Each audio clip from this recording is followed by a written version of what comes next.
Christian Britschgi. Robby Suave.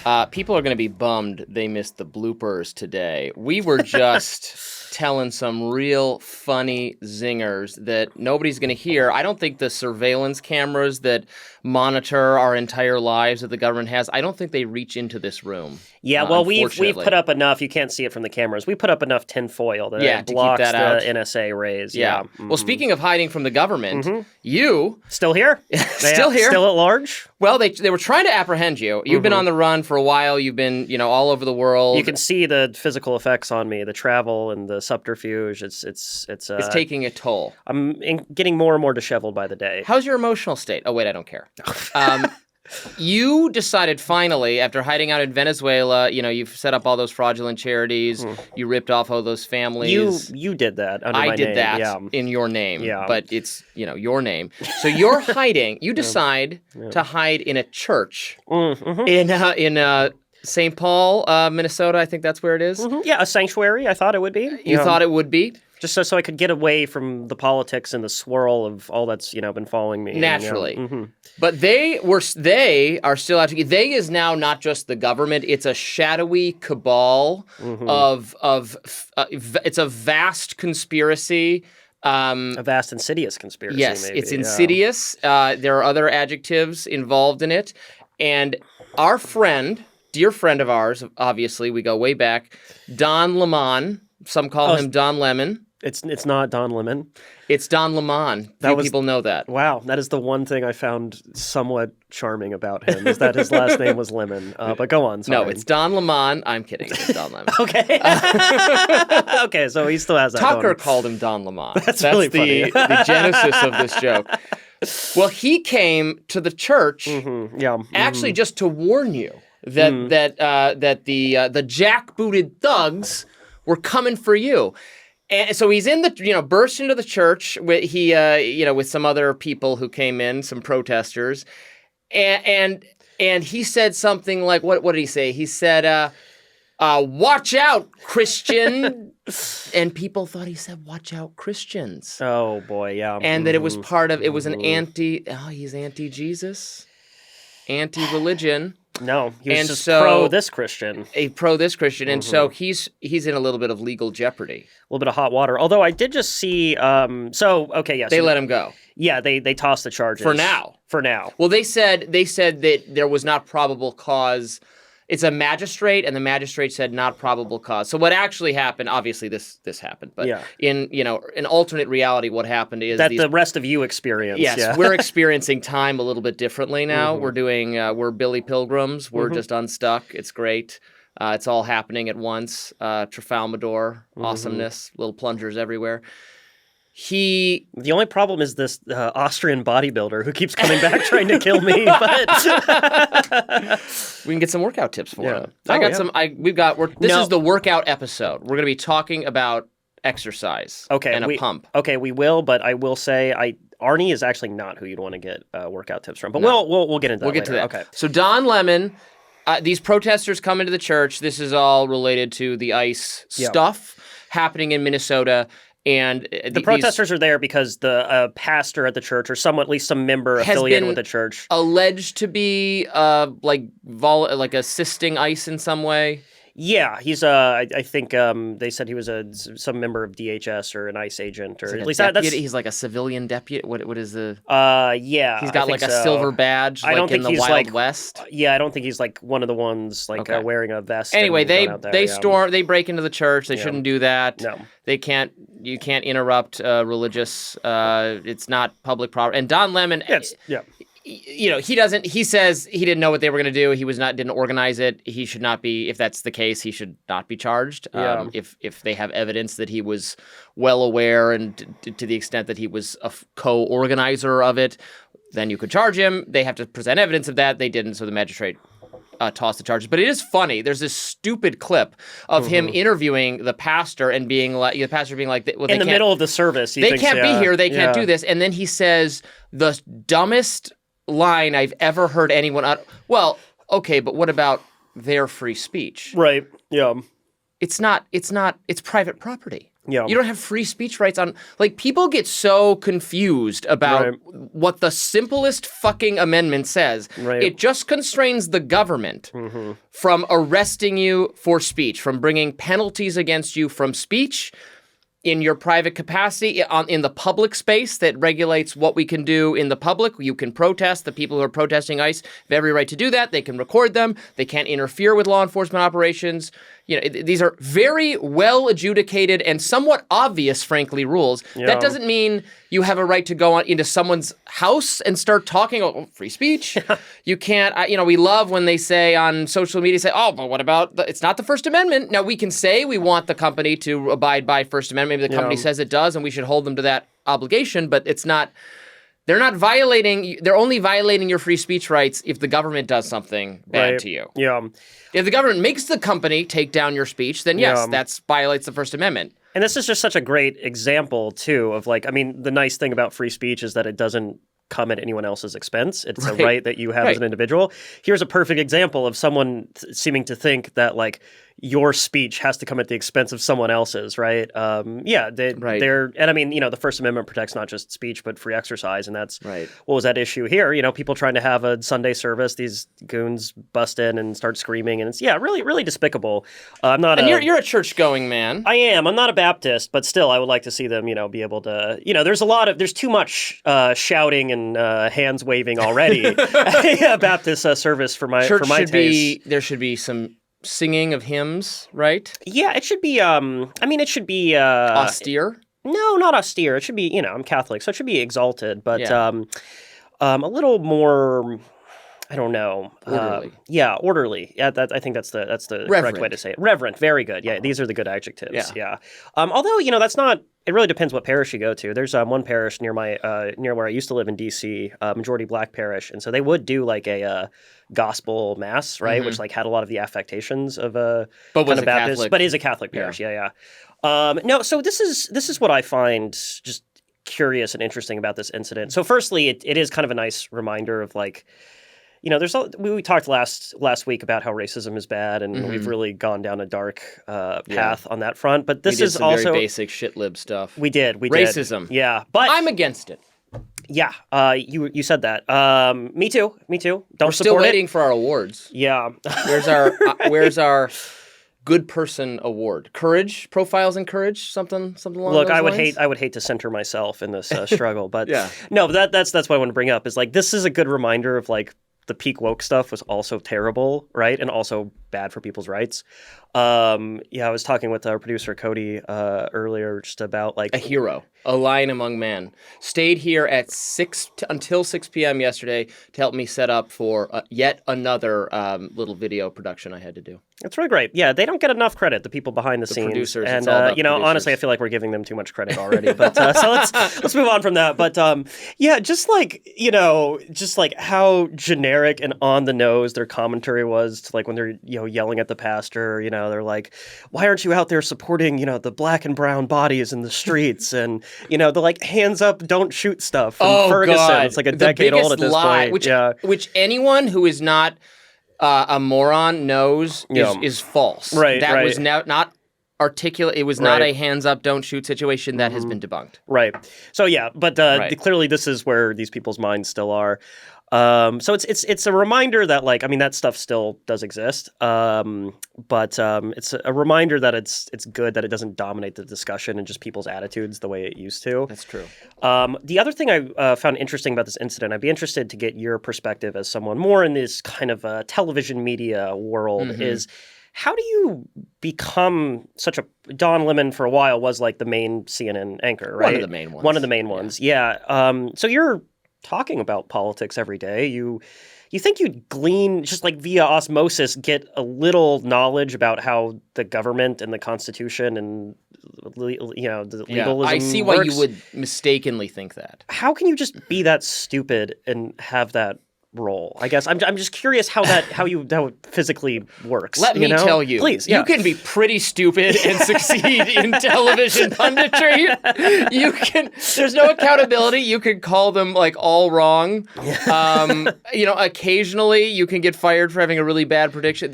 What's that guy? He used to work for the Clintons, and then he became a right-wing commentator. He looks like Dick a little Morris? Yeah, he looks like a little hobbit goblin monster. It's his appearance is beside the point. But he predicts Mitt Romney's going to win by more electoral votes than there actually is in the entire electoral college in 2012. And Fox does part ways with him after that. Yeah. But that is a rare occurrence. Yeah. Usually you can just be flagrantly wrong. I mean, I was watching. I mean, you got to be a little bit careful with this. Our president is very litigious, which is not something I love about him. Although defamation, libel are real things. Everybody can take advantage of them. I was watching, Scott Jennings, honing the libs on CNN every night. Kind of is fun stuff. Cameron Kasky, I talked about this on Rising, I think, this week. Cameron Kasky, who's one of the Parkland survivors, he's a liberal commentator. I have no issue with him. But he said, he just flatly asserted that Donald Trump is provably highly involved in sex trafficking with reference to Jeffrey Epstein. Yeah, great, and he just stated that. Yeah. And then they all they started to move on, and Scott Jennings was like, wait a minute, we're just going to let that slide? And then he said it again. And I'm like, okay, he's not provably highly involved in sex trafficking. Yeah. You can think that in your heart, but there's no yet he knew Jeffrey Epstein, as did many other people. There's no evidence whatsoever, not a shred of it, linking him to any actual sex crimes. So you should not say that. Yeah. You shouldn't say it. Yeah. Trump might sue you. He might sue the network for saying it. Shouldn't say demonstrably false things. But what you're saying is that there's no penalty to it. You can just lie. Every now and then there's a little bit of a penalty. But that's more, maybe there's a penalty for that. Kind of being wrong about structural things, but being wrong about the First Amendment and what it protects is a very common occurrence for people on both sides of the political spectrum.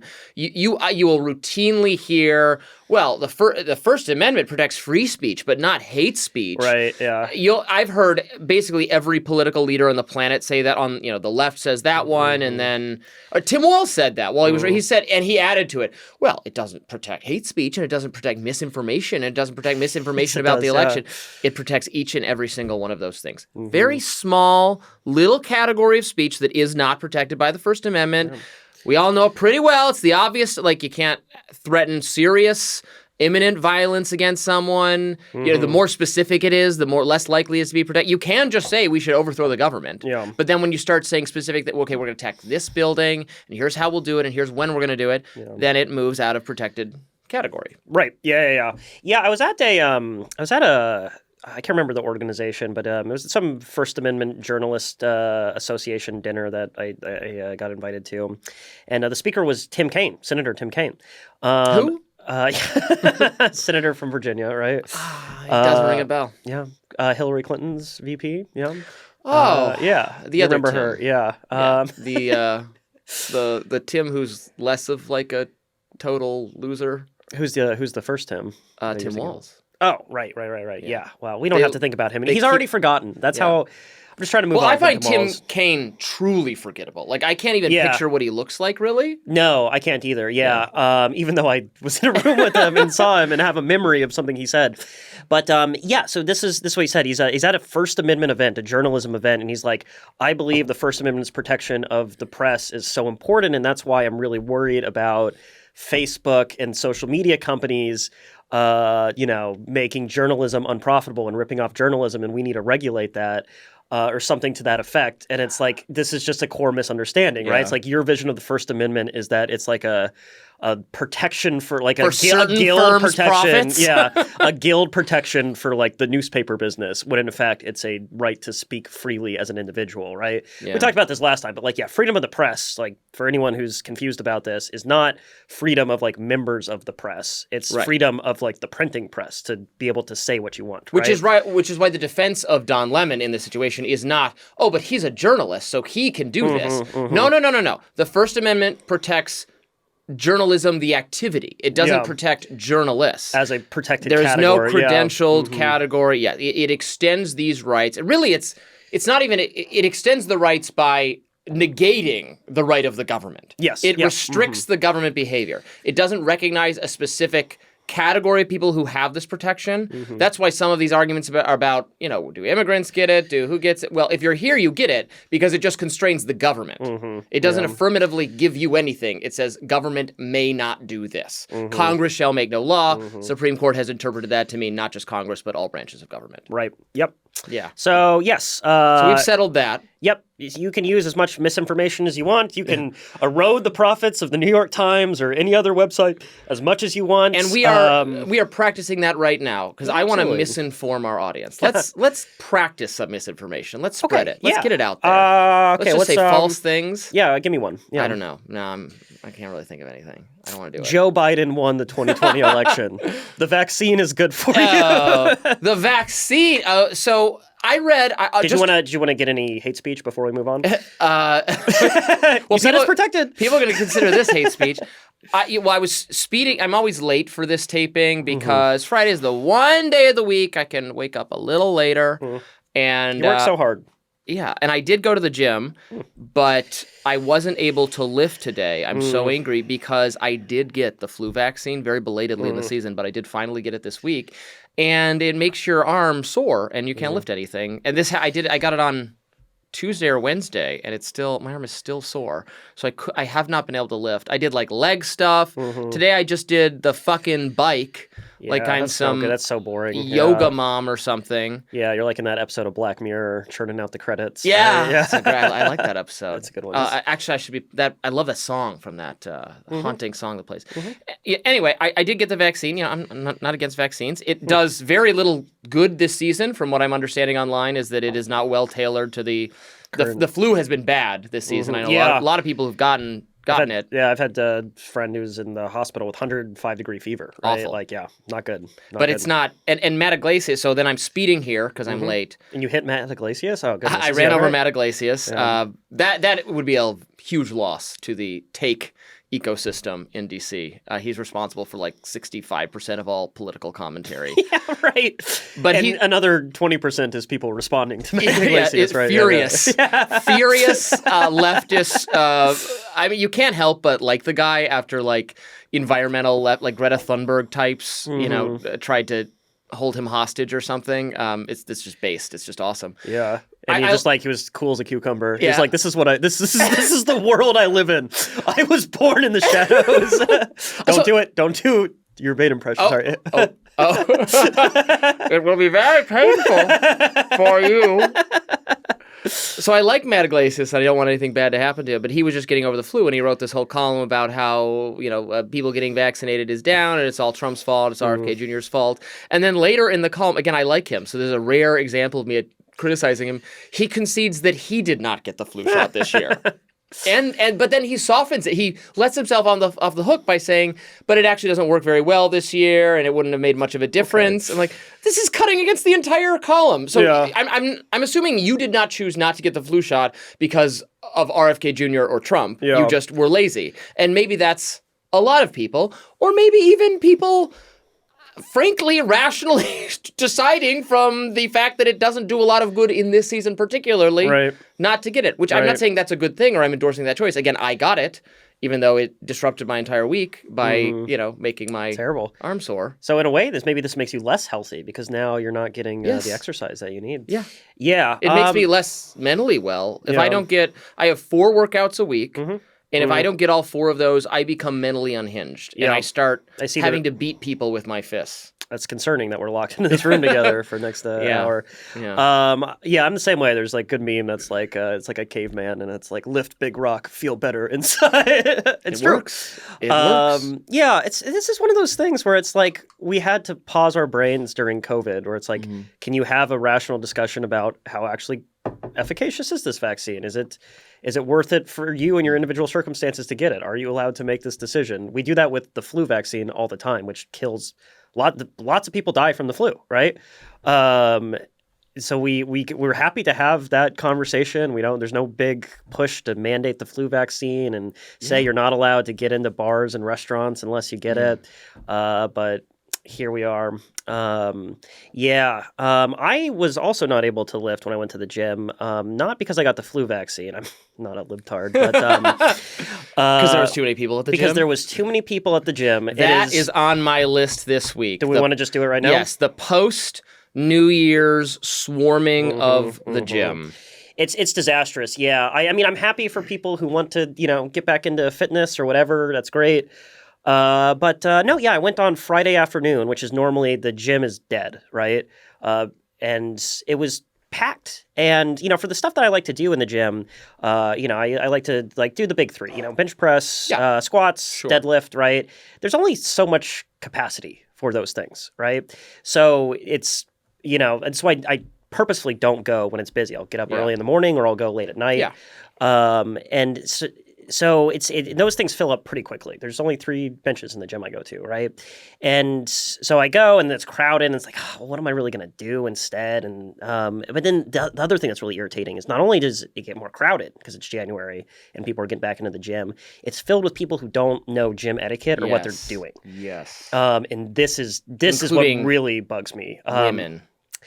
Sure. I know I know you're no fan of the fairer sex, but or it's even, I go to Gold's, which is kind of like a weightlifter. It's more focused on weightlifting, right? But the thing that bugs me to no end is because even if the gym is crowded, but everyone knows the etiquette and knows what they're doing, you cycle through relatively quickly. Sure. Yep. For sure. If it's the thing that kills me is when someone will go get a squat rack, use it not for squatting, and then just kind of assume that they just own it for however long they're in the gym. They'll leave their weights there and their stuff and then go off and do something else and then come back, or they'll just be sitting there doing curls and the squat. That's there. There's an exercise that you can only use this thing for, and you're not doing that exercise. You can do that anywhere else, right? It's just rude, I feel all of this. I feel the same way. So I work out at just the gym in my apartment building. Yeah, it's a really good gym. Mm-hmm. I've lived in a bunch of different apartment buildings in DC. This is usually the new buildings. They're all pretty nice. This is by far the nice one. It's gigantic. So there is a lot of stuff. It has a pretty solid capacity for people. I go in the morning for the most part before I do rising. I get up at 6 o'clock. It's great. I have to walk down 2 flights of stairs. I'm up at 6. I'm in the gym at 6:03. It's great. That's right. Yeah. I do these 4 workouts that I have. I had a trainer make them for me a couple of years ago. I still do just those. So what I do is exactly the same every week. And usually in that 6 to 7:30 period, right? It's the same. It's the same couple dudes. We have our rhythm. Yeah. We know that it's been going on so long now with basically the same group of people. I know what's leg day for the other people. Yeah, right, and yeah. I know a very in-demand machine is that we only got one of them. I wish we had 2. Some gyms have more than one of them. Is I don't know the name of anything. Is where you've got bands. Oh, the fly. Oh, okay, I know what you're talking about. You know what I mean? Yeah. Where you pull that, you work in here. And there's only one. I was just about to say, your in here is looking very good. Oh, thank you. Thank you. You can't see it because he's wearing a sweater, but Well, they all right, keep your shirt on. We'll just throw those out there. But there's only one of those, so it's a competition to get it. Sure. But I know that on the day I want to use it, I'm going to use it, and then the guy doing the bench press one I like, he's doing that, and then we switch, so we don't even have to say anything. Perfect, yeah. I've never said 2 words to him. You don't need to. And we just switch at the same time on Tuesdays. It's great. It's wonderful. Yeah. But after New Year's, it's overrun with people, amateurs, who just sit on the equipment or just put stuff on equipment they're not using. Oh, yeah. That's sit on the equipment and just scroll their phones. Unacceptable, yeah. If you're just going to scroll your phone, do that somewhere else. Get off the fucking equipment. Go away.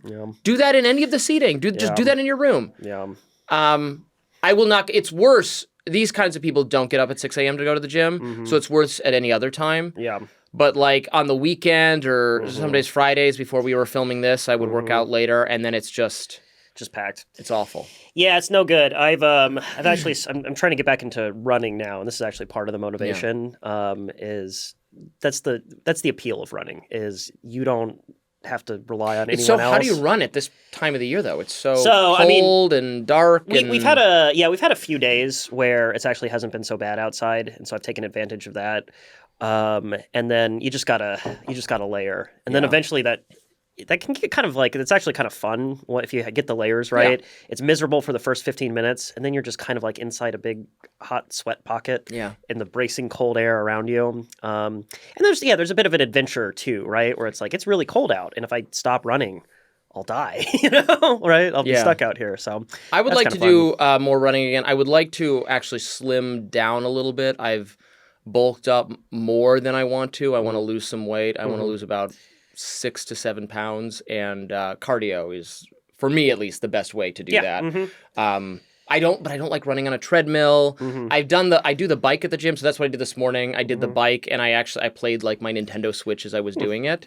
So get a little bit of video game time. But I prefer to run, and then I'll have ideas for my novel, for Dungeons and Dragons. Maybe think about the show a little bit. No, I do not think about work. No work. I mean, running is great when you're good at it, and I'm no longer good at it. You were good at it. We were both good at it in different phases of our lives. I actually had a bit of nostalgia because I thought I was jogging on the mall earlier, and I thought for a second I saw you. It was me? Yeah, but no, it was some other twink prancing around. But just kidding. You don't know the terminology. That doesn't apply to me. I'm too old for that now. Where are you in the? You've never seen that It's Always Sunny skit? Twink versal. That's your homework, son. Oh boy, go watch it. Okay, all right. But should we? We can. Well, I've got one. Actually, this is a segue into the book I just finished. I finished Muscle Man by Jordan Castro. It's a new book. It's a novel. Suderman read it. He recommended it on the podcast, so I picked it up. It's a novel. It's kind of like the closest thing I can think to what it's like is that White Noise by Don DeLillo. Have you ever read that one? It's postmodern novel. Like it's first person about an academic, like a graduate student type academic who is teaching at a college, and it takes place over the course of one day. It's just he goes to an academic meeting, then he goes to the gym, then he goes to another academic meeting, and it's just all entirely in his head. It's kind of was it enjoyable? Did you like it? I did not absolutely love it, but there was some merit I was getting out of it, and I liked it more as it went on. He's kind of insane, but he's it's sort of, how do I describe it? It's trying to do a commentary on like the state of men. Like he's a little bit aimless, and he's obsessed with working out. Like he's always looking at people in a very like processing like how thick their arms are, how big their muscles are, and he imagines himself at all times about how he would talk about this on a podcast. That's the funny thing. Boy. And then it gets into I don't want to spoil it, I guess, if people are listening they're going to read it, but it goes in a very it's like a modern 1984. It's a Me Too. It's kind of it's an academic star chamber type is what's happening around him, and he doesn't comprehend that that's what's going on until like you figure that out before he does. Oh, okay. So it has some this actually sounds pretty good. Thematic relevance. You might like it. Yeah. Okay. But the whole thing's just his internal monologue. But the gym identity is so central to him, and it's supposed to be, I guess, a commentary on men working out, listening to podcasts, being I mean, he is it's anti-liberal. It's like, it's not making fun of people like this. It's speaking to them and going like liberal campus Me Too bullshit is pushing you to insanity, my friend. And it's not blaming you for that. It's saying like, these people are bad. Like the liberal administrator characters, everyone mocks wokeness now. There's not a constituency left. I saw the trailer, and of course, all the idiot right-wing people who can't even recognize satire were screaming about the He-Man trailer on social media yesterday. Did you see this? They're making a He-Man movie. It looks like Thor Ragnarok or Guardians of the Galaxy or whatever. the joke is, and I have no idea if it'll be good or not, but there's a shot of him. It's like, I don't know. He's in America and he's going to get raptured into the He-Man universe planet or whatever. Mm-hmm. But the character is sitting at a desk and it says his name and it says pronouns he, him. No. it's obvious. I'm not 1,000% sure, but it seems pretty clear they're going to mock that concept in the movie. Yeah, sure. That's going to generate humor. And yet I saw so many right-wing people on Twitter being like, oh my God, this movie's gone woke too. They've wokeified He-Man. They've ruined it. I'm like, shut up for 1 second. Like they're probably, I think they're setting up to make fun of this like every other person. Mm-hmm. Yeah, it's funny. It's like, did you ever watch the HBO Watchmen show?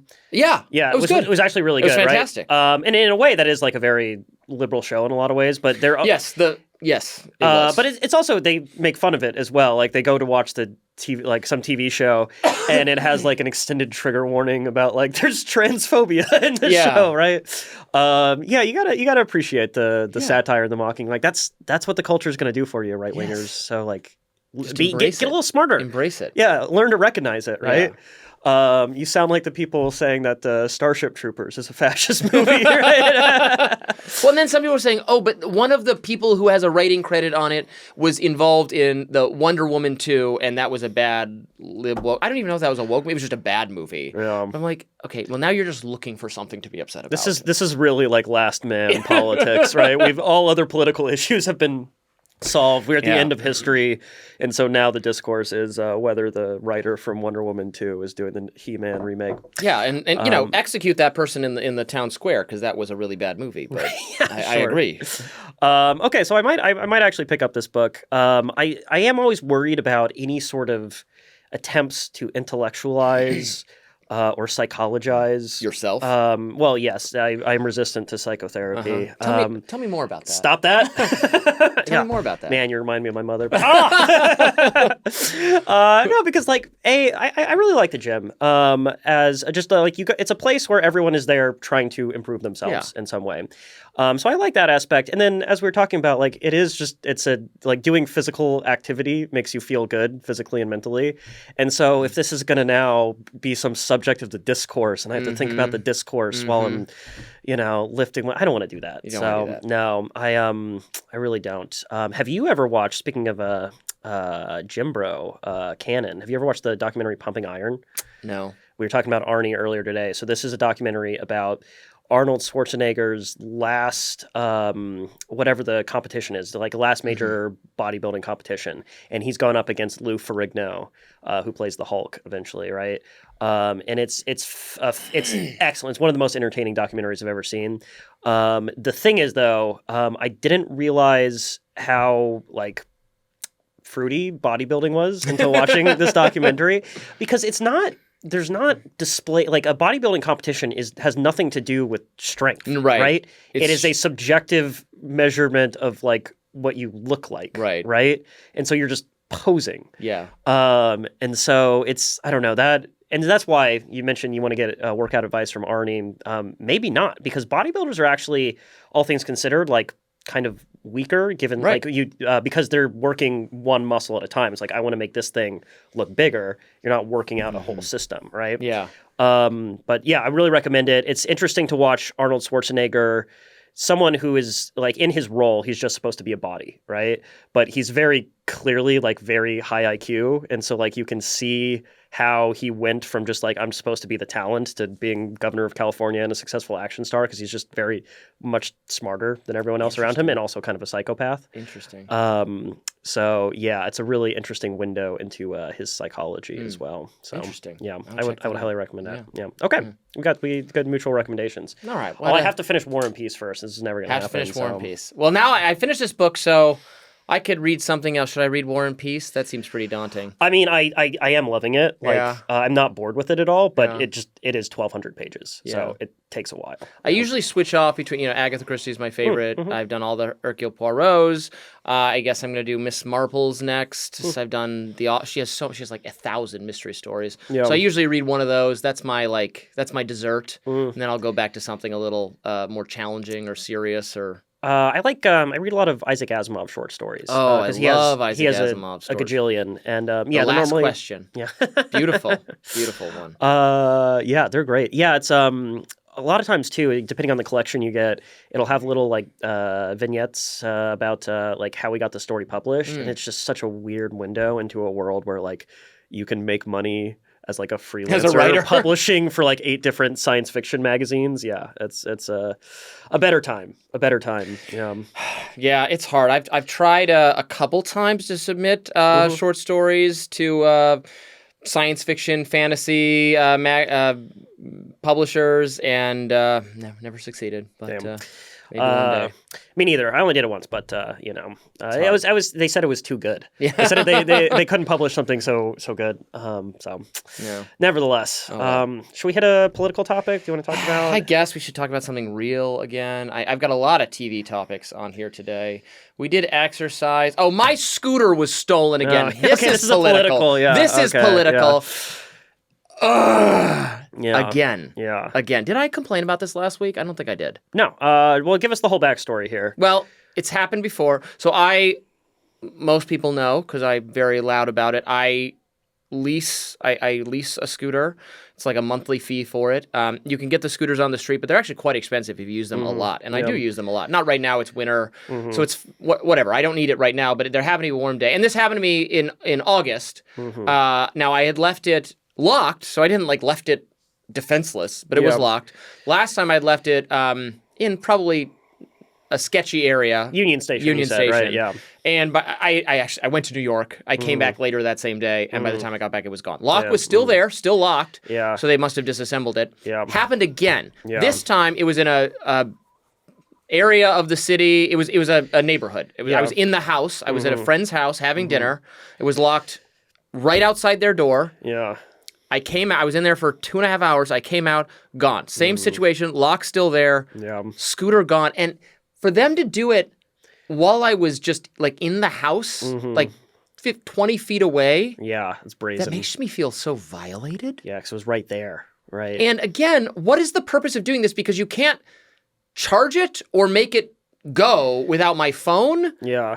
But I don't know if there's a setting. Next time when I get a new one, I'm gonna have to check if there's some kind of tracking thing you can turn on. I ordered a tracker. Yeah. Of course, just tracking it doesn't help. What's that? The police are not gonna do anything. Well, yeah. Well, I'm gonna buy a baseball bat and I'm gonna beat the person who does this to death next time. Okay. Yeah. It would be, to quote Pulp Fiction, it would be worth them doing it just to catch them doing it. Unless it's if it's a crazy homeless person, I'm not gonna go near them. But if it's some punk kid, they're gonna grow up real fast. Yeah. So is there something valuable to the scooter parts that you can disassemble? Idea. Yeah. Anyway, I have to get a police report. Yeah.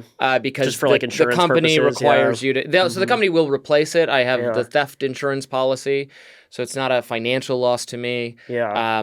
But it's irritating. Annoying. And you feel violated. It's your property, or the it's scooter company's property if you're leasing it. But it. nevertheless, it's remarkable how little police protection does for you. They asked me the first time they were like, I don't expect them to do anything. It's a stupid little scooter. But they did ask this time, is there any, he says it's a house, is there a ring camera? I think it's outside the ring camera. So they asked a couple questions. Okay, that's not so bad. Yeah. That's better than nothing. But if it's even if it's a car, right? Do they actually, they don't No, they don't. Think. Yeah, if you ever talk to anyone who's had some personal property stolen. Which is a lot of people in D.C., by the way. Yes, and now with AirTags or whatever else, remember when the city government was handing out free AirTags to track your stolen car? Which didn't even matter because the police wouldn't do anything right? with it. Yeah, they're just it's not our job That's to go true, get your right? property I'm not back. wrong about that. No, not at all. Not at all. The police could not give less of a shit about getting your stolen property returned to you. Yeah. Which is why let's privatize it so they actually work for us. And then, you would, instead of paying theft prevention insurance on your scooter, you would just pay a monthly fee to some goons who would go track your scooter down should it be stolen, Yeah. Wouldn't that be nice? Yeah. Yeah. Vigilante justice. Yeah. Yeah, but so it's the police... We have to take matters into our own hands. Batman style. No, but he's doing it for free, which I don't like. Then we'll lead the police in a glorious counter-revolution. I can see your hand going up to do that. No! I broke you. Oh boy! All right, yeah, just love that movie. we definitely will never need to order a one for the weeks since Robby's done a bait impersonation ticker. I just love that movie. It's great. Anyway, it's no good getting your scooter stolen. It sucks. It's not fun being the victim. This again, minor crime, whatever. Yeah. It's just a small inconvenience, but it does suck. It's low trust. Yeah, you listen to people who go to they are from East Asia or whatever. I'm sure your fiance maybe has some stories about this where it's like East Asians. I don't know anything about that. You can or your husband now. You can leave your wallet on the counter and go to another city and come back and it'll be on the counter, right? Like people because they don't have crime there. They don't have crime. There's zero crime. Yeah. That's not America. No. That's not America. We're a bit too messy of a republic for that. But I mean, it's a city. It's cities. Well, no, but you go to Tokyo. You just leave your laptop on the table. I'm pretty sure. Maybe that's a stereotype. Yeah, but I don't know. They don't have freedom there. I guess right. They trade off between age-old freedom and security and freedom and. Why does that have to be an age-old trade-off? Can it be a new one that we're solving? We want it both, right? Yeah, I want freedom and security. Yeah. I mean, this is why debates about whatever policy can get. Okay, there's just maybe your line is here, mine is here, yours is here. Yeah. We all want a maximum both, but there's just a point at which. Right, we could survey. We're all submitting to more surveillance in our society. Just it's our revealed preference. Frankly, we're not fighting it. We're not putting up resistance to it. And one of the effects of that is, in theory at least, crime prevention or law enforcement is super powerful. I think we've talked about this before, but you just couldn't be a serial killer anymore. You would not get away with it. Yeah, that would be impossible. The things like Bundy did or whoever to get away to get literally escaped prison and ran away and they didn't know what he looked like anymore because they didn't have a picture of it. That could not you couldn't do that. And so that's definitely a better thing. Yeah. Well, so what I'm curious is murder rates are way down from when they used to be, in the 90s. Way down from the 80s, and then they spiked again, and they've come down. They've come down the last couple of years, which is good. And so I don't. Some of that clearly probably does have to do with this surveillance that we were able to do, but it doesn't seem to do anything for the property crime, right? Because you're still funneling the information into this police bureaucracy that doesn't do anything. The cops will actually try to solve a murder. They're not going to solve stolen property, murder, right? Yeah. And frankly, I used to be. You're probably against the death penalty as a religious ground? Yeah. Mm-hmm. I was always not all Catholics are. That is the position of the Catholic Church, Amber's but it's also not. it's a controversial stance the church has taken, and it's not one of the hierarchies of you have to believe this in order to be a Catholic. It's not that. Right. So I was always against it, but I am against it. Yeah, I was always against it on practical grounds because we have executed the wrong people before, and you can if evidence later contradicts, you can still try to make whole someone who you've imprisoned. Yeah. You could release them and pay them. I'm not saying it's great, but you can do something. If you've executed someone, there's nothing you could do for that person. Yeah. So I opposed it on a government practicality. I don't trust the government with this power. To get it right, yeah.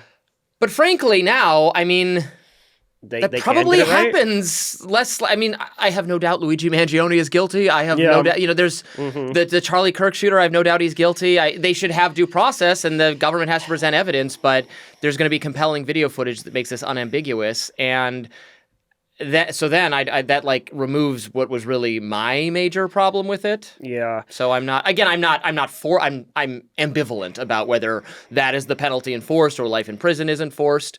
I have strong feelings about how it is conducted. Yeah. The medicalized lethal injection model. We were starting to get in this on Rising this week. I am opposed to it. It's disgusting. It is disgusting. It is cruel. Yeah. There is very little evidence that it is less cruel than other means, and considerable evidence that it is more cruel. Yeah. It has a failure rate to it. Yeah, right. There is. We don't know that it is relatively painless. We have some evidence it is painful, and it's about making us feel better. Right. It's about making us feel like it's some kind of medical process. Yeah. We are ending a human life. We are killing someone. It is not a medical transition to a state of no longer aliveness. Right. Let's be honest about it. Yeah, the old Kevin Williamson point that got him in some trouble, but I agree with it. Yeah. We shouldn't hang people, but leave it to the government to fuck up killing yourself with drugs, right? Yes. People Some of the most dysfunctional people in the world have figured out how to inject something into their arm and kill themselves, and the government can't help but fuck it up.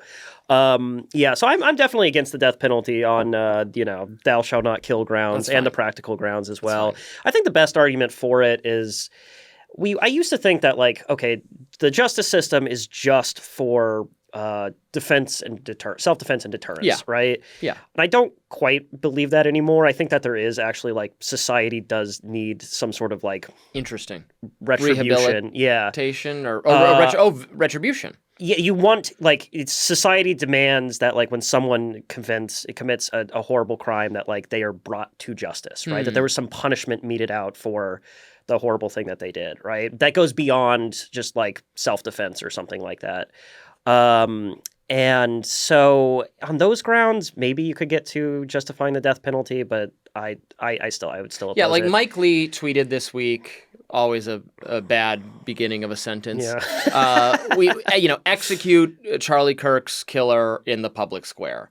And this kind of tough guy thing. The problem with this, I think they're thinking of it actually not even from a vengeance standpoint, but a deterrence standpoint. Mm-hmm. And there is very little evidence. There's no evidence, in fact, that this kind of, like, executing people in a more based way is going to deter crime. No. What the evidence shows deters crime is not even severity of punishment, but swiftness and certainty of punishment is what deters crime. So we should, if we want to deter crime, according to the evidence, what we would do is we want a swifter process. Right. It should be you commit a crime, you're convicted very quickly, you are punished. Yeah. If you are released and you relapse, you are punished again. Yeah. And third time, you're in there. Yeah. I mean, this is the problem of trying to govern a gigantic country. Yeah. I was thinking about this in the shower, so this is like a literal shower thought. But just, like, our country is so huge that, like, you talk about these things like, okay, what's really important for deterring crime is swiftness, right? So it's okay, we make the criminal justice system a little faster. In some cases, obviously, it's going to get it wrong and someone's going to be imprisoned for something or overly punished or whatever. Security versus liberty trade-off. Yeah, but the thing is, like, we're such a big country that, like, even if the margins are just a little off, it affects a huge number of people, right? Like, if it's Lithuania and they have a really speedy justice system and then someone is unjustly, the margins are a little off and so someone is unjustly imprisoned, that's going to be one guy, right? Because it's like a country of, like, less than 1 million people. Yeah. But for us, that's like half the population, right? Or not really, but so that came up. That was one of the smarter rebuttals to the Steven Pinker idea about violence declining over time. Is that it's about percentages, but the population is much bigger. So in a numerical way, the like more scale people, in fact, dying. of murder and suffering and death is actually bigger, even as a much smaller percentage of Earth's population dies violently in any given year. Yeah. Like a much smaller. Sure. But we have 7 billion people on the planet now. Right. Yeah. Yeah, you don't hear about the Great Northern War where Sweden fought Russia, but, like, a third of, like, Sweden's population died, right? Yeah. Because of related famine during the war or whatever, right? But that's, that, like, the raw numbers doesn't even make the top 10. But World War II, you even look at, like, the Soviet casualties, it's like, I don't know, I think it's like 7% of the population or something. It's the bloodiest thing in terms of sheer numbers that's, like, ever happened in human history. Yeah, except for some random, like, Chinese rebellion. That people also don't talk about. But yeah, that is a good and as a utilitarian, I guess he should care about the raw numbers. I don't know if I'm right in describing him as a utilitarian, but I think he's interested in utilitarian ideas. I mean, it's interesting. I mostly buy his thesis and The Better Angels of Our Nature, the book he has that has a lot of data for how warfare, all categories of violence have fell from antiquity to the medieval period, and then again a big bump from the medieval period to now. It's very persuasive. It's been probably one of the top 5 most influential books for me and how I think about the world. So I like Pinker a lot, and I agree with the thesis of the book. But there's a couple smart criticisms. That one, and also that, like, well, a lot of native people had to be wiped out in order to bring about this relative peace. Involved the wholesale extermination. Right. Maybe not intentionally in a lot of places, but It's like if the Nazis conquered the entire globe and wiped out all the minorities they didn't like. It would be Right. like, oh, look, everything's so peaceful now. Right? But, the Aztecs, they had to go. They had that's the probably Aztec the worst. Empire had to fall. It's probably Nazis, Aztecs. They had to go. Yeah, because even like the Carthaginians did, child sacrifice too, but at least they were kind of mercantile, Yeah. Whereas the Aztecs, I don't think they weren't capitalists in any way, right? They were up against the Spartans, the Romans, Persians the Romans, against the Spartans. Is what I'm thinking. Oh. Yeah, that was that's nothing to do with Carthage, the 300. Yeah. I'm like, I don't like the Spartans very much. No, yeah, they're bloodthirsty. Yeah, it's kind of they're the good guys. This is what I'm supposed to. Yeah, these people seem a lot more fun. They're barbarians. They have fun piercings. Yeah. And these people seem really executing annoying. Prisoners and like the disabled. Yeah, and it's like a fascist society. Yeah. And then also, I mean, the movies actually try to like make them a little less fascist and a little more like rationalist, right? Yeah. Like they are opposing the like exotic mysticism of the Persian Empire in favor of manly rationalism. It seemed a little homophobic to me, actually. Okay. Yeah, that's the one thing I liked about the movie. Yeah. On the like we should do public executions to deter people. It's like for someone who is already trying to make a splash with their horrible crime, like you're just giving them martyr status. Yes. Yeah. Thank you. That is what I said when we talked about this on Rising, and that is a great point. Like, you have to be so worried about a contagion effect if you do that. Absolutely. Especially look at Luigi Mangione just absolutely stewing in the acclaim he's getting, right? Yes. Yeah. Mm-hmm. A public execution of this man? That sounds like the worst idea anyone has ever had. Look at the French Revolution. They did hundreds, thousands of public executions, and you know what? They just got more British spies. It is a far better thing that I do today. Yeah. He just got more traitors to the Republic, selling them out to Britain. Yeah, it's terrible. Can't have that. Yeah, that would be, I mean, just like, it is plausible. It is a theory. I think it is not a terrible theory that the amount of attention we give to, for instance, school shooters or mass shooters inspires some copycat. Yeah, I think that idea is not obviously or totally wrong necessarily. No, I think it makes sense. Yeah. What we do about that is not clear because we can't.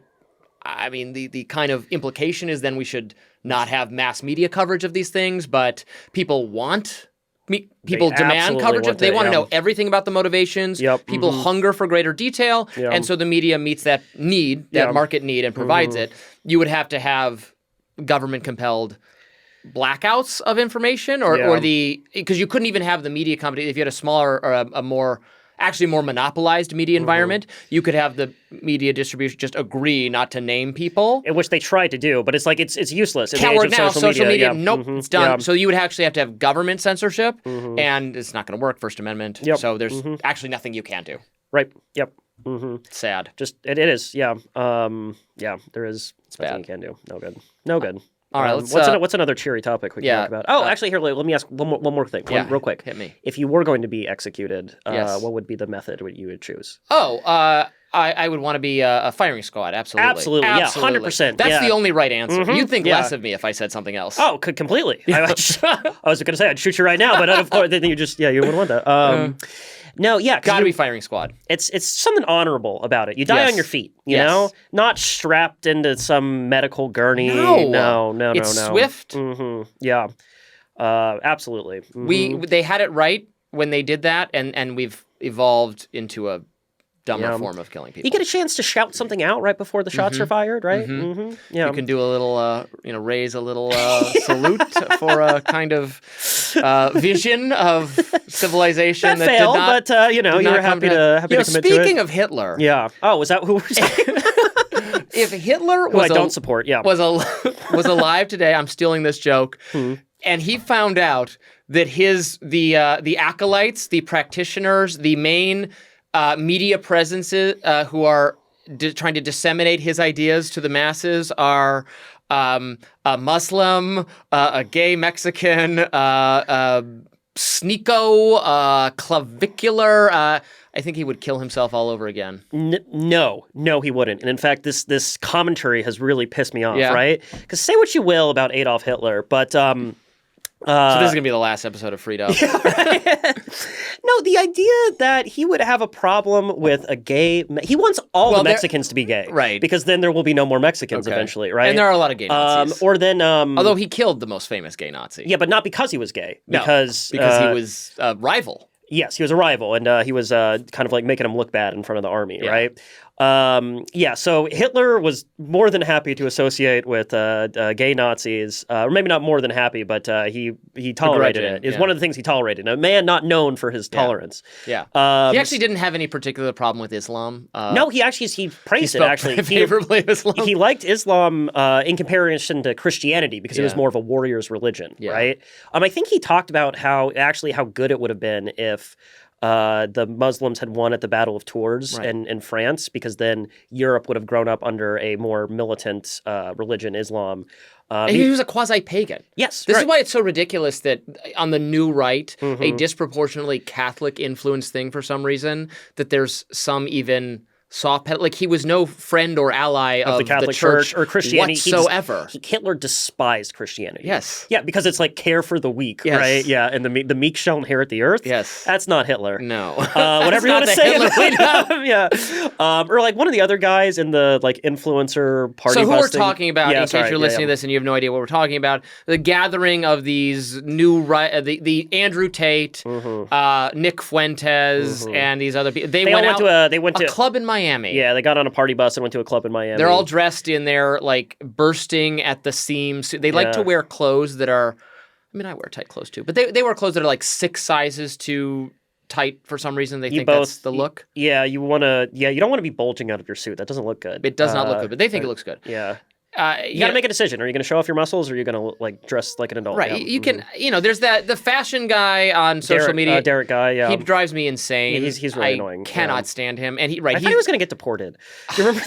He wants everyone to dress in these like as baggy clothing as possible. Suits, yeah. He thinks because it's all about the flow and but men these days, they work out more. They have bigger muscles. They want to show off their muscles. They want tighter clothing. Times have changed, man. Sorry. Yeah.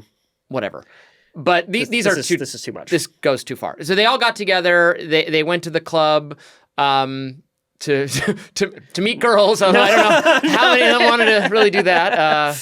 Clavicular. Yeah. Who is this guy? What's his So he has become... You're more in these online swamps than I am. So yes, Clavicular has risen to attention recently because he's a looksmaxxer.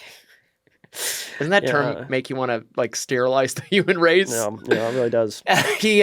Which means exactly what it sounds like, maximizing looking good.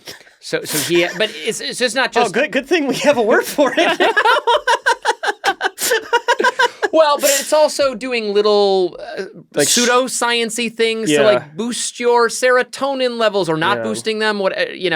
Like chemical, like trying to regulate the chemical processes in your body, like a fucking Bene Gesserit. Yeah, it's ridiculous. He I think he said, I don't want to misquote him, but that he like has punched himself in the face to like reform the muscles in some way, and he recently went viral. He was on with Michael Knowles, one of the Daily Wire people. I don't know why they thought interview him about politics sounds like a good idea. He also like kind of ran someone over in his car and like live streamed it. And was like, well, the guy was in my way. I maybe it was more ambiguous. There was a guy like feuding with him who would not get in the way of the car, and he hit him. I don't think he killed him. He might go to prison. I don't know. Anyway, Michael Knowles. He's on with Michael Knowles, and they're talking about right-wing things, and he has right-wing views, and then Michael Knowles just assumes that makes him a supporter of J.D. Vance, and he's like, "Oh no, I would absolutely vote for Gavin Newsom over J.D. Vance." Right. And Michael Knowles was like, "What? Why?" Like, well, because Gavin Newsom is better looking, and to him, it's so obvious that he would support the better-looking one. That's so funny. And Michael Knowles is like, "But I thought you were right-wing." Also, and picking who should be the president based on who you think is the most aesthetically is a really stupid ideology. Nick Fuentes is also like this. So this is who these people are. Yeah. Not the A-team of political commentator, but they were out on the town. Not the A-team of Nazis either, yeah. Saluting, doing, I guess, half-joking, maybe sincere hailing of Hitler. This Myron Gaines person seems more sincere in his devotion to Adolf, I guess. I don't know who Sneeko is. He's one of these people. Yeah, the someone Tate else. I guess brothers. one of them was also like a meth user, and so people are saying that Hitler would be upset by that too. It's like he gave the whole Wehrmacht meth. You know? He was doing cocaine eye drops. These people are just trying to get attention. Yeah, social media personalities. You know who else likes to get attention? Yeah, but, yeah. I don't know. I found all the. I know who Nick Fuentes is, obviously, and Andrew Tate, but I didn't know the other ones. And there's something just like really cringe and off-putting about watching other people's like nightclub videos. Yes, this did not need to be or was meant to be live streamed. It doesn't look. It's cringe. It doesn't look fun, right? Yeah, they did not look like they were having fun. I like to have a night out on the town, but like I don't need to. I don't want when I look at other people's, face. it's like it's the thing that makes you just look completely uncool, right? Yeah. Because it's obviously like this is the set piece for you trying to be cool, right? It's like, did you see that video of Jeff Bezos was somewhere in the Caribbean, and it was not a nightclub, but they were doing similar nightclubby things where like people are dancing around and it looked like it's nightclub type environment. Well, it looks embarrassing. Yeah, it looks incredibly embarrassing. You're like one of the smartest, richest people in the world, and then this is how you're spending your time. It doesn't feel embarrassing at the time because you're drinking. Yeah, but you Which don't lowers social inhibition Yeah. and makes it seem fun and fine. And a little bit of that is good and okay. At a minimum, You can get carried away. Want to be live streaming yourself. Yeah. No. This is the real problem with the phones, I think, is it's really taken the fun out of a good bender, you know? You could have had one of those and it's lost to the night, and now you remember. Now you're looking, you're no, scrolling now you your can phone. now you can do your audit of who did I talk to and where who did I go text and, at 3 a.m. right? How did all these Taco Bell wrappers get here? Ooh, and all these things like that. So yeah. I agree with you. Yeah. These people. He's no good. No good. All right. Well, we're done with Nazis. I wish. Did we want to hit Greenland, or are we going to do counter programming and just say fuck it, no one cares? I don't think anyone cares. I don't think anyone cares. Yeah, no one wants this. No one cares about foreign policy. No. The media loves foreign policy. It's their favorite thing. They all think they're all poli-sci majors, and they're all like, "Oh, let's do the geopolitical analysis." And yeah, people don't care. Yeah, their viewers don't care. Yeah. Americans are going to decide who should be in charge of the government based on the economy. Stupid. Yeah, that observation. And their looks. and right, and who's the cutest boy? That's how they're going to pick the government, and that's fine. Yeah, it's not any of this. Not on 4D chess. Greenland. Yeah, I mean, it seems all kind of needless, I guess, that we did it. But Trump has an agreement, I guess, that he likes with NATO. I don't see how it's different than what he had before, but maybe it is. Yeah. I don't know. I don't care about those NATO people. They've been pushing us around too much. Yeah. I agree with that. We're entangled. Pay for your own defense. We're entangled in an alliance. George Washington said this explicitly. It's no good. So yeah, I like that. I kind of like the idea of having Greenland on the map, but I don't want to expend anything to get it. Well, you know what I mean? I would like to complete and I've made this joke before, maybe even on this one, but again, the Robby completionists are going to have to hear this 5 times. Yeah. Greenland is part of the North America continent landmass in risk. Right, yeah. So we need it for that purpose. Yes. Yeah. I mean, we always, you look at the map as like an actual map. So I guess like sometimes people underestimate the kind of like Arctic strategic, Russia's a lot closer than it looks, up there. There are so many little islands in the Pacific area. Yeah. It's crazy. I was you looking look at at Canada, it's day. just like, I mean, that's not the Pacific, that's the Arctic. But, I was looking at Canada a lot when I was reading that, The Lustfully, Terror. With lust in my heart. No, when I was reading that book about the disappearance of the Terror in Erebus, and they're describing Bothan Bay and all that, like the Prince William Land and all. And I'm looking at a map to see where if you'd just gone that way, you would have found it. That's where the Arctic Passage is. What suckers? You're a Midwest guy. What's the most north in the globe you've ever been? Do you think? Most north in the globe. It's hard because is it Michigan? Is it? I guess it is. It. That's interesting. Northern Michigan is probably. Yes, you'd actually be surprised. But wait, is Boston somehow further north than Michigan because of the way the globe works? No, I don't think so. But North America is actually like kind of far south compared to like given the climates of these places. Yeah. Whereas like Spain is where New York is, right? So like Scotland, if you're in Scotland, you're like really far up there. Spain is where New York is? Yeah, just like follow the. That's crazy. Yeah, can you believe that? Yeah, but it's like a hot, sunny place, right? Yeah. Yeah. Like South America is really far south. Yeah, it's very far Africa south. is not as south as you think it is. That's the big lie. Yeah. Is about how, like, Africa is mostly above the equator. Yeah, right. And South America is like Antarctica's right there. It's so far south. It's really far south. We're a north-south landmass. Yeah. Which made us, I think, in like the guns, germ, steel thinking, made us the Americas less competitive. Advanced because you couldn't trade across like a right. similar You want a band where the climate yeah. is mostly the same, which is what they have in the Silk Road, Europe, Eurasia landmass from China to Europe. You have mostly a similar climate because it's an east-west paradigm, whereas we're this north-south paradigm, and so there we have nomads. Yeah, I read. That's the right. That's a correct description of the thesis. I did read that book when I was like in eighth grade or something, and it sounded convincing to me. It's very controversial now, and I don't know. I don't know exactly. I can't remember exactly why. Like some miscitation of the research or whatever. And I just know the thesis has gotten really beat up, but I'm not exactly sure again why. But I mean, this is the thing, historians and sociologists, they're always chewing on this. Like, why did society develop here and not there, right? Yeah. It's the tubers is the one answer. The tubers, yeah. What is that? It's where, so in places where you grew grains, that gave rise to states because you could more easily extract the surplus. I know all that. We talked about. Yeah. Okay, I'm sorry. Oh, yeah. Oh, you said why I said the grain, tubers. I don't know what tuber is grain. Oh, no, because tubers are like, potatoes. And so it's like this is why these places word. didn't develop states is because the food was in the ground. So like the state could, when they showed up to like extract the surplus, it's like, you need a there's no grain food here. Specifically, you need a state because there's a period of where it's hard and then you have to store it for a while and it's easier to just steal the grain than it is to grow it. So you need somebody whose job is to just watch the grain to prevent the theft. Well, I guess that would be the positive case. The negative case is like it makes it easier for the state to steal your grain, your food. Yeah. Right. The against the grain book theory is that this is what gives rise to the nation state. Well, which hunter-gatherer versus farming. You need a state for farming. You don't need a state for hunter-gathering. Yeah. The reason there's more people living in that like circle that's India and southwest China, there's more people living in that circle than there is in the rest of the globe because rice is there's most rice calorie per, foot of space.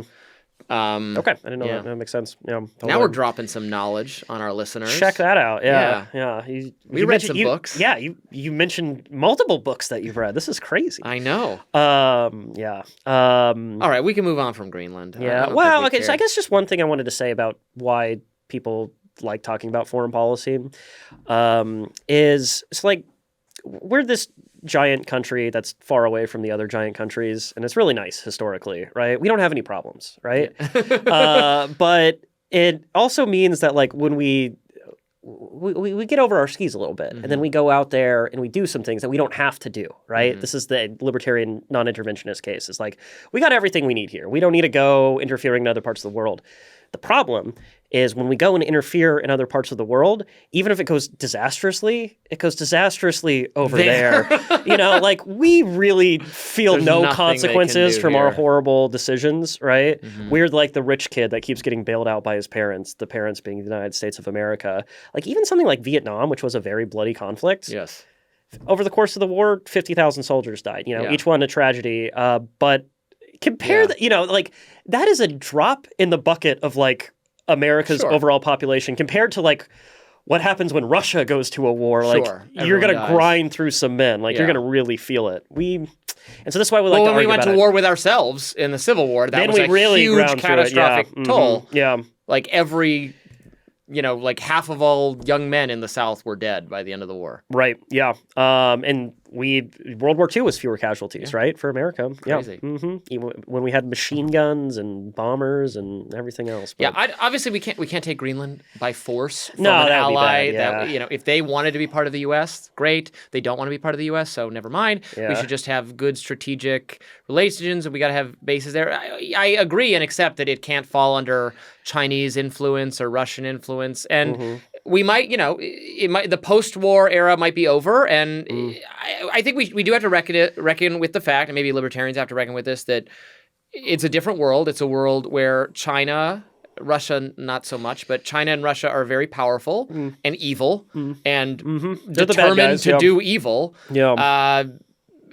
Russia, invaded its neighbor, is still in the process of invading its neighbor, is very resistant to any kind of peace agreement to stop doing that because they want to. Yeah. I am forced to concede as someone who is not at all in favor of fighting the Ukraine war or urging them to fight on and have been urging some kind of deal even if they lose part of Ukraine. Well, Russia want it. Yeah. That's what they're doing. Yeah, sure. Yeah. China wants stuff. It's bad. Yeah. It's not good. It's not good. They're the bad guys. So they're if the bad all guys. ambiguous places are going to eventually, in the fullness of time, fall to Russia or China, we should have them first. Yeah. right? USA. I know that's a very totally. yeah. But we can't take them. We got to make agreements. We should be nice about it. Yeah, let's be nice about it. Yeah, totally. Did you see? Because I won't deal with any moral relevancy. We were talking about this on Two Way. Yeah. And the leftist I was arguing with, she's like, "Oh, so we're no better than them." I'm like, "No, we are. No, we definitely no, are. I much prefer us taking over the world than China. Yeah, it's not even close.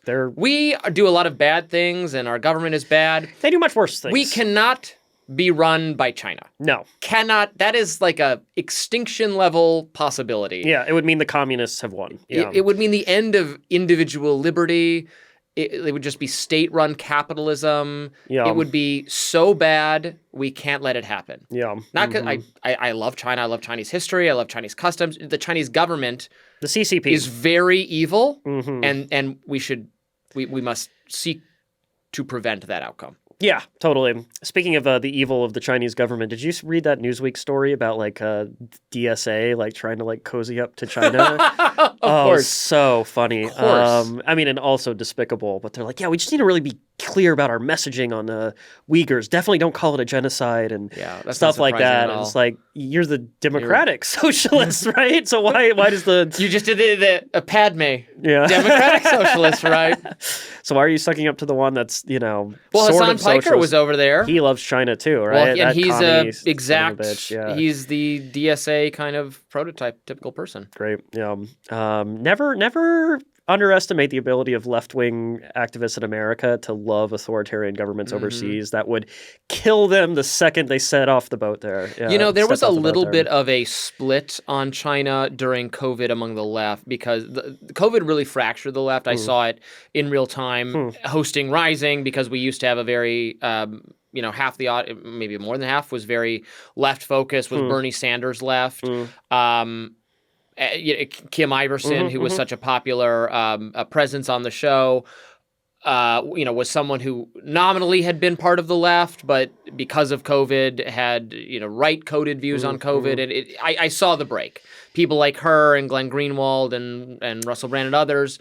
And she had been I think she would admit that I'm not saying something people don't know, but she had been more supportive of China or in what you're saying, but then China's COVID behavior was so reprehensible for her that then she became more against them. Okay, interesting. I think that's not an unfair representation of it's curious what COVID did to the left because on the one hand, very interesting.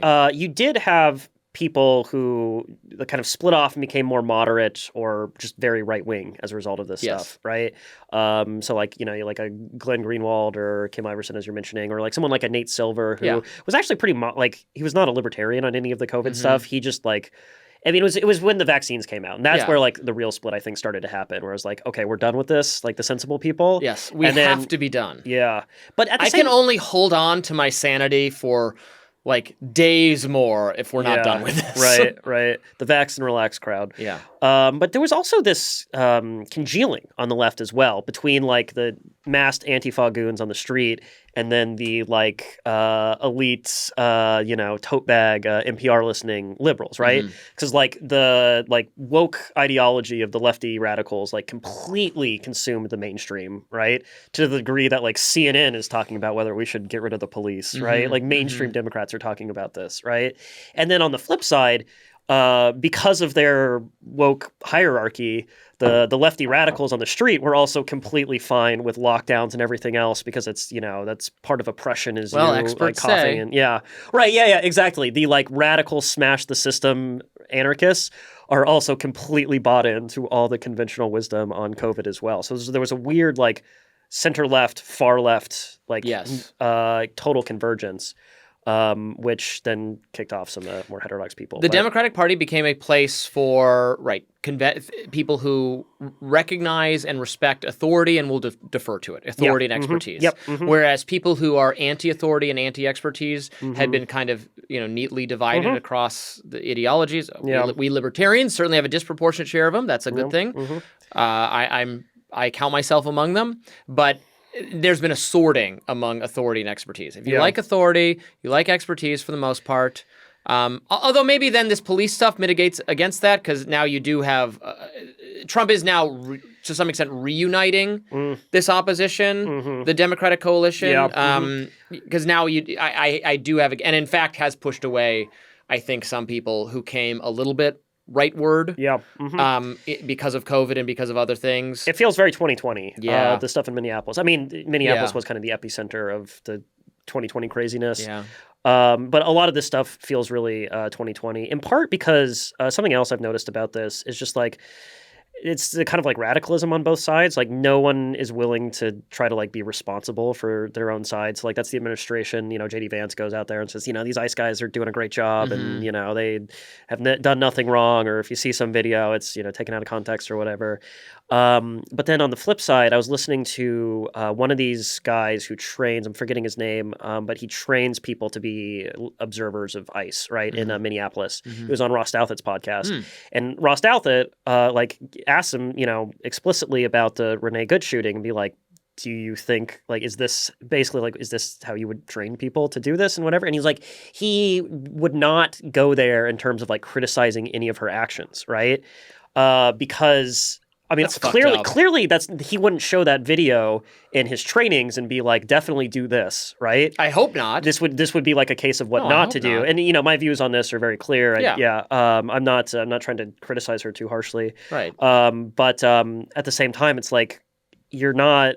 So like you know that she did not do what you would recommend people going out there and filming ICE should do, but you're not willing to say it either. Right. And so what do you think that's gonna? Like you're not exercising, and maybe it won't do any good, but it's like you're not exercising any restraints that you would normally caution, right? Because it's become this this fight. Obey the orders you receive from law enforcement, and then call an attorney, or call the ACLU, or call whoever. If you think they were unlawful and they did, you still have to, in the moment, for your own safety. For your own safety, right? Yeah. If you think these guys are fascist goons, like, then what do you be? Your conviction that what they're doing is unconstitutional. Yes. By your own logic, they're not feeling constrained. Do for your own safety. Do what you're told to do. Document. It's all being recorded. Everything's being recorded. Here's another benefit to mass surveillance is that we can parse it later. But but do it. But it was just interesting that he wouldn't say that, right? I mean, I'm sure he would have gotten a ration of shit if he had said something reasonable and be like, she made some bad decisions, even if it's I put the majority of the blame on the officer here. He shot her when he should have been killed, right? Nor does it mean he was necessarily justified in shooting her. That is going to be adjudicated by people who know more about who are watching it from more precise angles than I can tell. But it feels that element of it just feels incredibly 2020, where it's like someone is doing something to be wrong, but you won't criticize them because you feel like you're going to be on the other side of the issue. Yes, it's kind of like there was a really good First Things essay that came out during 2020. It was it didn't make an explicit comparison, I don't believe, but it did kind of wink at it when it was talking about the cadets in Russia at the beginning of the Russian Revolution. They were like the liberals, right? Like old school liberals, if they wanted democracy and free markets to a certain extent and stuff like that. And they were not terrorists. They were opposed to the people trying to kill the Tsar and bombings and stuff like that. But they also wouldn't criticize them. They wouldn't want to criticize the terrorism because then they felt like they would be tarred as supplicants and czarists, right? And that is the place that the center left loves to sit, right? I'm not going to criticize the horrible radicals, but at the same time, I know that they would also destroy my own political projects. The murder of the Tsar and his family makes me sad. It makes me sad. Same. I don't like it. I have a little bit of for other countries, I have a little bit of romance for monarchy. Yeah. You know, the Tsar was... There's no monarchy in our country. No monarchy. No hereditary aristocracy. That's a good thing. Yep, that's good. And monarchs we're not for monarchy, but... No, not usually. I mean, if I lived in the United Kingdom, I think I would not advocate for getting rid of the monarchy. I would not want it to become a republic. It's a left-wing cause over there, you know? Yeah. I don't understand Americans who have strong opinions about, or even interest in the royal family. I mean, I have like a historical interest in royal families, but now that they're just like a set piece, like the gossip about what their lives is going on with, I don't care at all. It always strikes me as very funny when I'm asked to comment on it in American media, and I'm kind of like, well, what do you think about what Meghan Markle and whoever the Prince Harry's? I don't. Yeah, maybe. I don't care. Yeah, I think it's Harry. Yeah, I don't care. Like, why are you even asking me? Why would I have an opinion on that? You know what it is? And I have an opinion on everything. So if you force me to come up with one, I'll invent one for you. But I really don't care. Yeah. Well, so you know what it is it's just they've nationalized celebrity, right? It's a government provided celebrity is what you have now. You know, Elizabeth II, she was great because she, you know, you kind of want a symbol of the nation that you can love. I mean, she's a great figure. She was the ideal. She was the ideal admire monarch. Her. Yeah. She did good for her nation by being this positive role model. Yeah. I think it's through difficult times. Her father through World War II. There's a lot of positive things you can say about the House of Windsor's contributions to in the war period and after. This is probably the best Charles they've had, right? I love Charles II. I mean, he had some times. He had some Charles times. II. Yeah, Charles II is the ideal monarch. This is hair, the womanizing, the secret Catholicism. That's right. He was a crypto papist. All monarchs should be secretly Catholic. Right. Yeah. Too Catholic, and then they start beheading everybody. But just secret, that's an unfair. Secret Catholic inclinations. I'm all for that. This is the monarch Charles of the House of Stuart, Charles II, who came back to the throne after the Cromwell period. Yeah. And after these joyless Puritans killed his father. And he wasn't even a dick about it. He only executed like a couple of them. Literally just the regicides, the people who signed the death warrant for his father. And that was it, right? And he would magnanimous. Magnanimous. He would entertain. He thought it was hilarious that he like escaped from London and lived in hiding during this period. And he hid in a tree. Remember that? He would entertain people about his stories of like, you know, hiding at the local brothel and knocking up every single one, like some real Robert Baratheon type stuff. Hell yeah, totally. It's just awesome. You know, you would want to hang out with Charles II. He seemed fun. He would be an absolute card. A randy old fellow. Oh boy. Not his father. His father was pretty bad. He was a real. He was an authoritarian. Some bad calls. He was a joyless authoritarian. Yeah. You know, I mean, the Roundheads, the Parliament opposition, they also had many flaws as well, and it collapsed into military dictatorship. But, I'm not a big fan of Cromwell. No, I'm not either. Yeah. I like the Levelers. I think Nick Gillespie said something favorable about him. Really? I'm thinking much as he hates his Irish roots, right? Or yeah. Well, right. There's a widespread massacre of the Irish that occurred. And the defense of Cromwell is like, well, they all did it back then. You know. He ran a military dictatorship. Maybe, you know, not as authoritarian as some people think, but no, but like there was like a brief kind of like proto-libertarian part of the English Revolution against Charles I, the Levelers, but then Cromwell cracked down on them too. Yeah, so. And Charles II, he did kill some Levelers too. Yeah. To be fair, they were trying to kill him, you know. So, and I mean, come on, if it's a choice between hanging out with Algernon Sidney and Charles II, we know where we will be. Yeah, great. Do you have? Monarch. Is there another monarch that you would really like to spend some time with? So many. So he's great. Who else do I like? How about you? You got any before us? Let's see here. You know, I'm not as read up on like European monarchical history as you are. I would not. Okay, so I love the Italian unification period. Victor Emmanuel. He was a good time. I just love that time period, and I love the little collection of characters who are all trying to unify Italy for different and sometimes conflicting reasons. Like Garibaldi wants a unified Italy, but also Italy to include Nice. Yeah, because he's from Nice. Yeah. Count Camillo Cavour wants to unify Italy, but only under Victor Emmanuel. Yeah. The Pope wants to unify Italy under the Pope. Yeah, and they're playing like their own little Risk game of like who gets to, and Victor Emmanuel wins, and it's really cool. Okay. Then some want to unify Italy, but with like a progressive, the kind of post revolutions of 1848 liberalism. Yeah. And they crushed that real fast. You know who I'd hang out with? I would hang out with Louis XV. Yeah. Because he was a partier, right? He liked to have a good time. Yes, the less well-known Louis. Yes, one of the many less well-known ones, right? Now, the downside, I guess, is that you'd be hanging out in Versailles, where everything is like strict protocol and it's all very ornate. So I don't know how much fun you could have. I mean, if you want to be like a drinking carouser, people might be tempted to say Peter the Great, but that is a terrible idea. You don't want to be in Russia. You don't want to be in Russia, and also like Peter the Great was a asshole, right? Yeah. He was a mean guy. Like he liked to get drunk and have a wild time, but he would also like beat you with a stick, right? So you don't want to hang out with him. Well, that show about Catherine the Great has convinced me that I don't know how historically accurate it is, that like for fun, they beat you with a stick and a bear attacks you. And shoot you in the leg, and right? That's what's fun. So I was listening to Rest is History, the history podcast I like, and they were talking about how her husband, Tsar, is Paul, is that Paul. him? Paul was her... I think was her son. No, I think her husband was a Peter as well. Okay. And the son, they condense it in the show, but I think her son was Paul and her husband was Peter. Okay, but so what they were saying though is like her and Catherine... she had him killed. Yeah. But what they were saying is like his character is Peter the Great, right? Like he's not... historically that Tsar was not like that, but like that's what Peter the Great was like. Right. You don't want to hang out with a guy like that. No. I'm trying to think of... I would hang out with Nicholas Hoult. Yeah. It just seems cool. Yeah, sure. Yeah, he's great. He's great at everything. Yeah. Yeah. Good old monarchs of Europe. Yeah, there's not that many great ones, honestly. You know who I'd hang out with? Who? Technically counts as a monarch. Leo the 13th, Pope.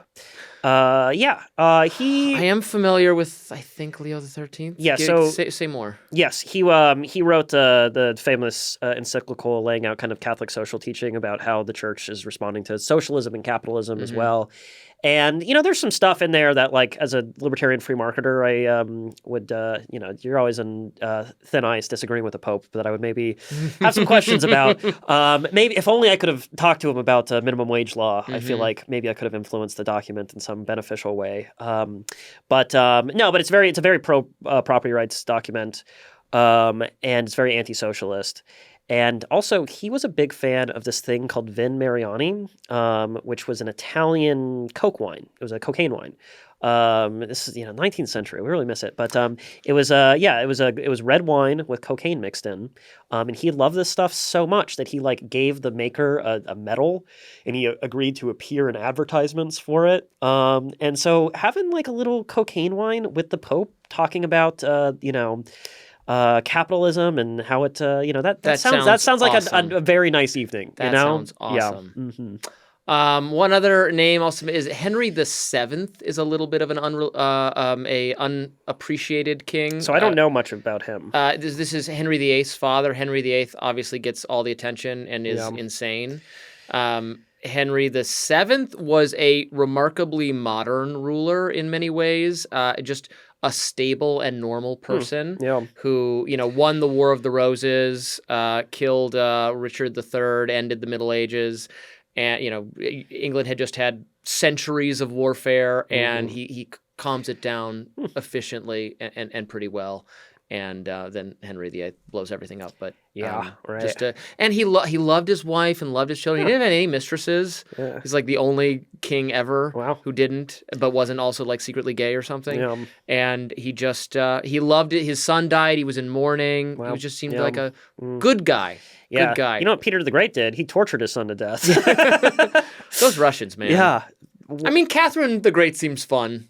Yeah, sure. But sure. The idea of a woman murdering her husband and doing a successful coup and ruling in the 1600s, the 1700s is pretty remarkable. Yeah. Girl boss. Girl boss. I bet it's being celebrated today very much. Yeah. Right. Yeah. Well, remember that the Woman King movie? Do you remember the discourse around that? There's some African.